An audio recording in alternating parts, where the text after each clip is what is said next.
The 31st Law. Control the options. Get others to play with the cards you deal.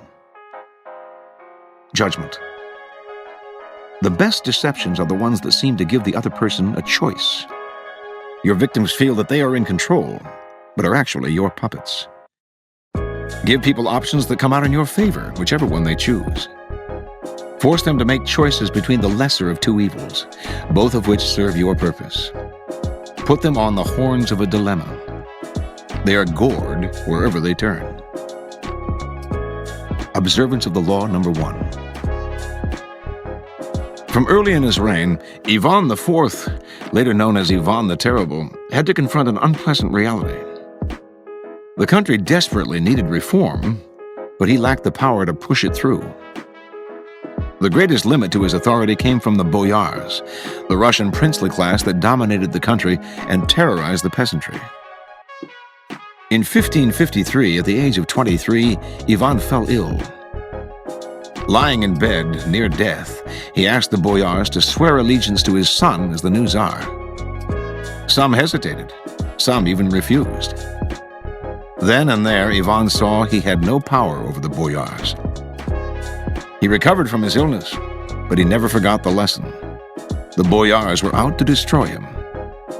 And indeed, in the years to come, many of the most powerful of them defected to Russia's main enemies, Poland and Lithuania, where they plotted the return and the overthrow of the Tsar. Even one of Ivan's closest friends, Prince Andrei Kurbsky, suddenly turned against him, defecting to Lithuania in 1564 and becoming the strongest of Ivan's enemies. When Kurbsky began raising troops for an invasion, the royal dynasty seemed suddenly more precarious than ever. With émigré nobles fomenting invasion from the west, Tartars bearing down from the east, and the boyars stirring up trouble within the country, Russia's vast size made it a nightmare to defend. In whatever direction Ivan struck, he would leave himself vulnerable on the other side. Only if he had absolute power could he deal with this many-headed hydra. And he had no such power. Ivan brooded until the morning of December 3rd, 1564, when the citizens of Moscow awoke to a strange sight. Hundreds of sleds filled the square before the Kremlin, loaded with the Tsar's treasures and with provisions for the entire court. They watched in disbelief as the Tsar and his court boarded the sleds and left town. Without explaining why, he established himself in a village south of Moscow. For an entire month, a kind of terror gripped the capital, for the Muscovites feared that Ivan had abandoned them to the bloodthirsty boyars. Shops closed up, and riotous mobs gathered daily. Finally, on January 3rd of 1565, a letter arrived from the Tsar explaining that he could no longer bear the boyars' betrayals and had decided to abdicate once and for all. Read aloud in public, the letter had a startling effect. Merchants and commoners blamed the boyars for Ivan's decision and took to the streets, terrifying the nobility with their fury. Soon a group of delegates representing the church, the princes, and the people made the journey to Ivan's village and begged the Tsar, in the name of the Holy Land of Russia, to return to the throne. Ivan listened but would not change his mind. After days of hearing their pleas, however, he offered his subjects a choice. Either they grant him absolute powers to govern as he pleased, with no interference from the boyars, or they find a new leader. Faced with a choice between civil war and the acceptance of despotic power, almost every sector of Russian society opted for a strong Tsar, calling for Ivan's return to Moscow and the restoration of law and order. In February, with much celebration, Ivan returned to Moscow. The Russians could no longer complain if he behaved dictatorially. They had given him this power themselves. Interpretation. Ivan the Terrible faced a terrible dilemma. To give in to the boyars would lead to certain destruction, but civil war would bring a different kind of ruin. Even if Ivan came out of such a war on top, the country would be devastated, and its divisions would be stronger than ever. His weapon of choice in the past had been to make a bold, offensive move. Now, however, that kind of move would turn against him. The more boldly he confronted his enemies, the worse the reactions he would spark. The main weakness in a show of force is that it stirs up resentment and eventually leads to a response that eats at your authority. Ivan, immensely creative in the use of power, saw clearly that the only path to the kind of victory he wanted was a false withdrawal. He would not force the country over to his position. He would give it options. Either his abdication and certain anarchy, or his accession to absolute power. To back up his move, he made it clear that he preferred to abdicate. "Call my bluff," he said, "and watch what happens." No one called his bluff. By withdrawing for just a month, he showed the country a glimpse of the nightmares that would follow his abdication. Tartar invasions, civil war, ruin. All of these did eventually come to pass after Ivan's death in the infamous Time of the Troubles. Withdrawal and disappearance are classic ways of controlling the options. You give people a sense of how things will fall apart without you, and you offer them a choice. I stay away and you suffer the consequences, or I return under circumstances that I dictate. In this method of controlling people's options, they choose the option that gives you power because the alternative is just too unpleasant. You force their hand, but indirectly. They seem to have a choice. Whenever people feel they have a choice, they walk into your trap that much more easily. Observance of the law number 2. As a 17th century French courtesan, Ninon de l'Enclos found that her life had certain pleasures. Her lovers came from royalty and aristocracy, and they paid her well, entertained her with their wit and intellect, satisfied her rather demanding sensual needs, and treated her almost as an equal. Such a life was infinitely preferable to marriage. In 1643, however, Ninon's mother died suddenly, leaving her at the age of 23 totally alone in the world. No family, no dowry, nothing to fall back upon. A kind of panic overtook her, and she entered a convent, turning her back on her illustrious lovers. A year later, she left the convent and moved to Lyon. When she finally reappeared in Paris in 1648, lovers and suitors flocked to her door in greater numbers than ever before, for she was the wittiest and most spirited courtesan of the time, and her presence had been greatly missed. Ninon's followers quickly discovered, however, that she had changed her old way of doing things, and had set up a new system of options. The dukes, seigneurs, and princes who wanted to pay for her services could continue to do so, but they were no longer in control. She would sleep with them when she wanted, according to her whim. All their money bought them was a possibility. If it was her pleasure to sleep with them only once a month, so be it. Those who did not want to be what Ninon called a payeur could join the large and growing group of men she called her martyrs. Men who visited her apartment principally for her friendship, her biting wit, her lute playing, in the company of the most vibrant minds of the period, including Molière, La Rochefoucauld, and Saint-Evremont. The martyrs too, however, entertained a possibility. She would regularly select from them a favori, a man who would become her lover without having to pay, and to whom she would abandon herself completely for as long as she so desired. A week, a few months, rarely longer. A payeur could not become a favori, but a martyr had no guarantee of becoming one, and indeed could remain disappointed for an entire lifetime. The poet Charlevoix, for example, never enjoyed Ninon's favors, but never stopped coming to visit. He did not want to do without her company. As word of the system reached polite French society, Ninon became an object of intense hostility. Her reversal of the position of the courtesan scandalized the Queen Mother and her court. Much to their horror, however, it did not discourage her male suitors. Indeed, it only increased their numbers and intensified their desire. It became an honor to be a payeur, helping Ninon to maintain her lifestyle and her glittering salon, accompanying her sometimes to the theater, and sleeping with her when she chose. Even more distinguished were the martyrs, enjoying her company without paying for it and maintaining the hope, however remote, of someday becoming her favori. That possibility spurred on many a young nobleman, as word spread that none among the courtesans could surpass Ninon in the art of love. And so the married and the single, the old and the young, entered her web and chose one of the two options presented to them, both of which amply satisfied her. Interpretation. The life of the courtesan entailed the possibility of a power that was denied a married woman. But it also had obvious perils.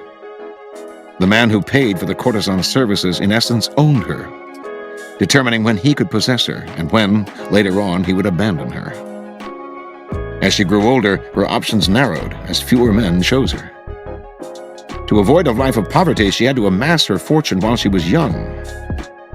The courtesan's legendary greed, then, reflected a practical necessity, yet also lessened her allure, since the illusion of being desired is important to men, who are often alienated if their partner is too interested in their money. As the courtesan aged, then, she faced a most difficult fate.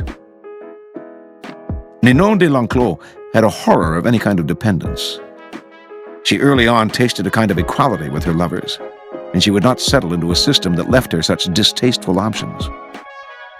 Strangely enough, the system she devised in its place seemed to satisfy her suitors as much as it did her. The payeurs may have had to pay, but the fact that Ninon would only sleep with them when she wanted to gave them a thrill unavailable with every other courtesan. She was yielding out of her own desire. The martyrs' avoidance of the taint of having to pay gave them a sense of superiority. As members of Ninon's fraternity of admirers, they also might someday experience the ultimate pleasure of being her favori. Finally, Ninon did not force her suitors into either category. They could choose which side they preferred, a freedom that left them a vestige of masculine pride. Such is the power of giving people a choice, or rather the illusion of one, for they are playing with cards you have dealt them. Where the alternative set up by Ivan the Terrible involved a certain risk, one option would have led to his losing his power, Ninon created a situation in which every option redounded to her favor. From the payeurs, she received the money she needed to run her salon, and from the martyrs she gained the ultimate in power. Power.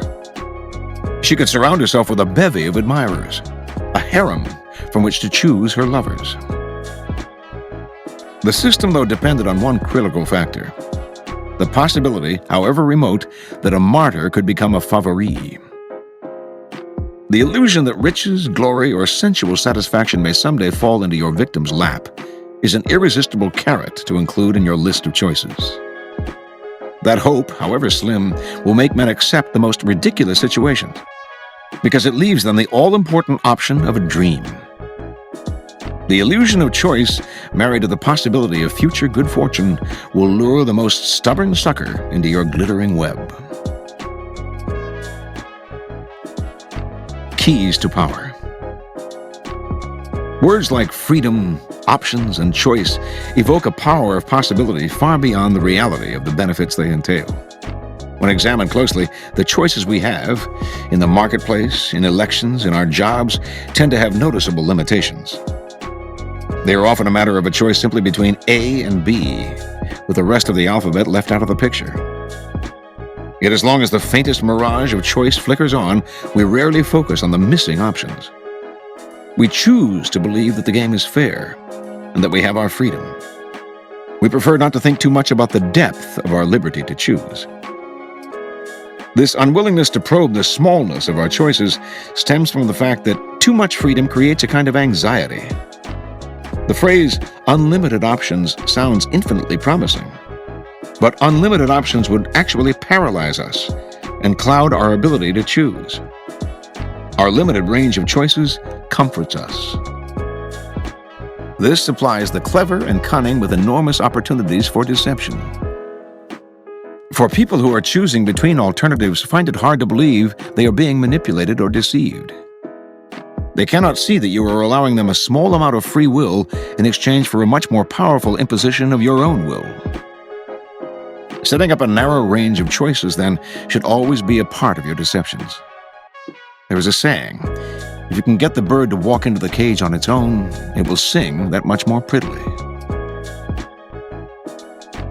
The following are among the most common forms of controlling the options. Color the choices.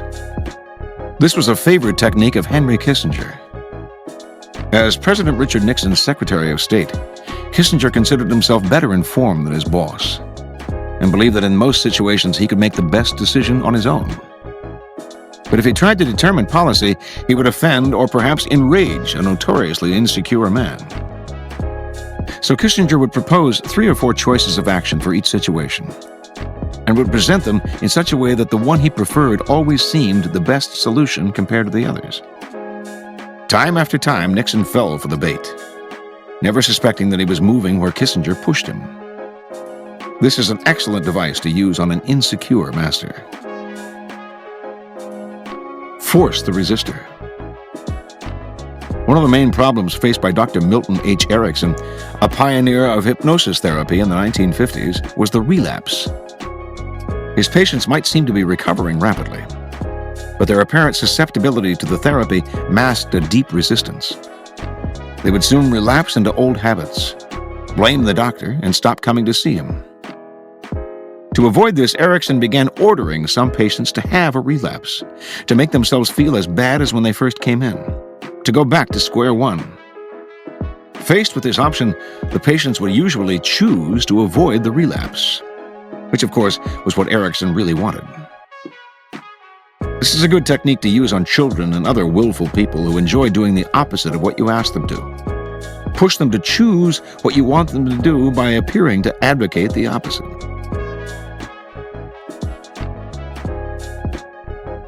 Alter the playing field. In the 1860s, John D. Rockefeller set out to create an oil monopoly.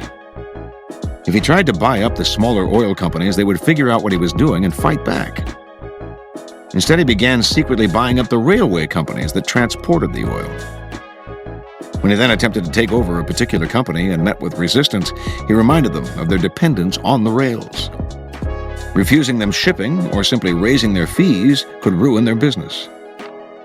Rockefeller altered the playing field so that the only options the small oil producers had were the ones he gave them.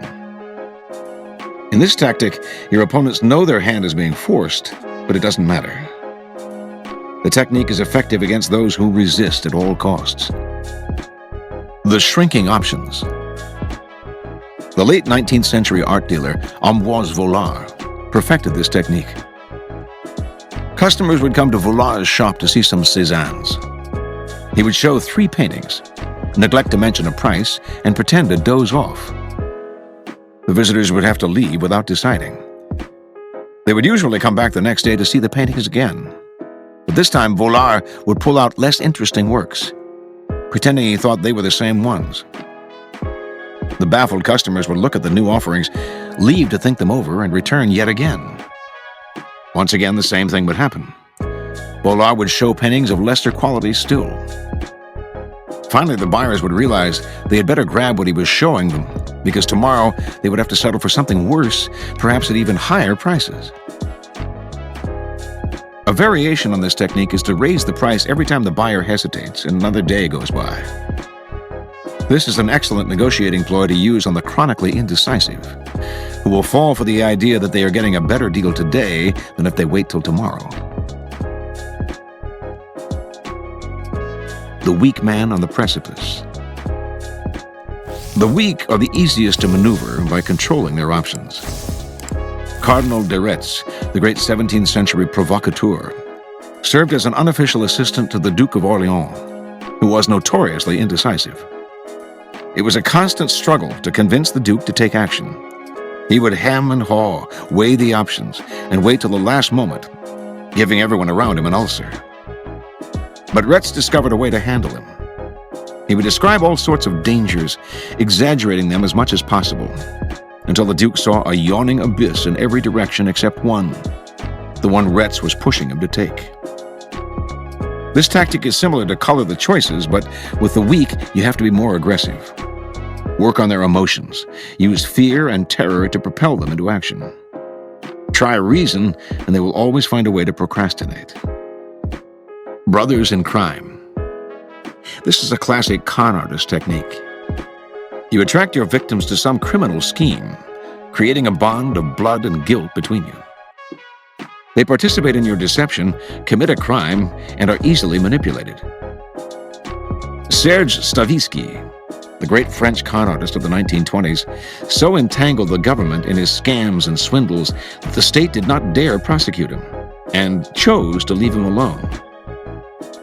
It is often wise to implicate in your deceptions the very person who can do you the most harm if you fail.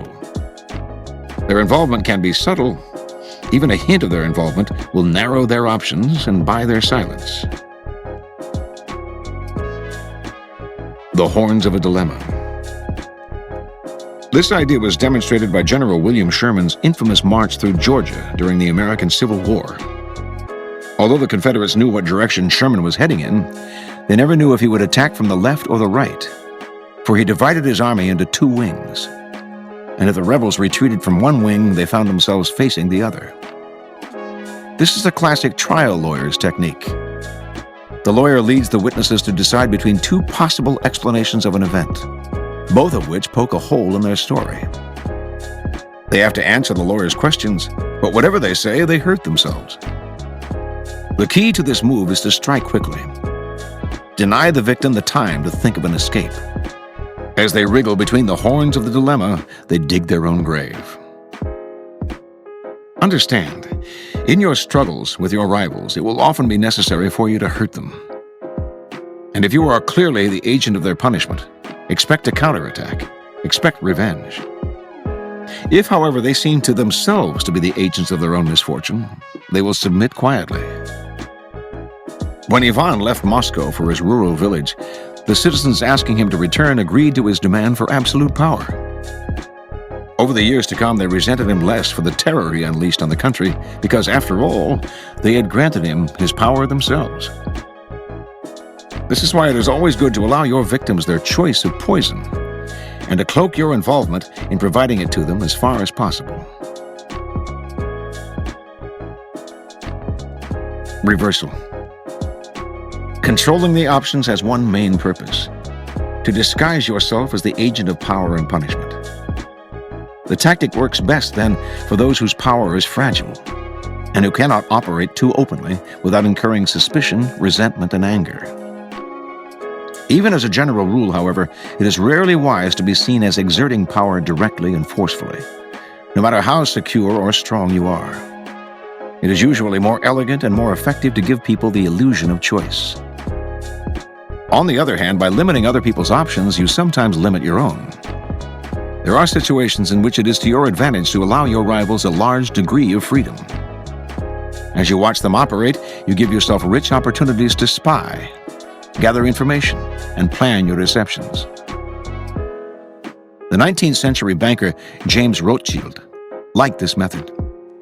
He felt that if he tried to control his opponent's movements, he lost the chance to observe their strategy and plan a more effective course. The more freedom he allowed them in the short term, the more forcefully he could act against them in the long run. Here are some further reflections on this law. From the Little Brown Book of Anecdotes.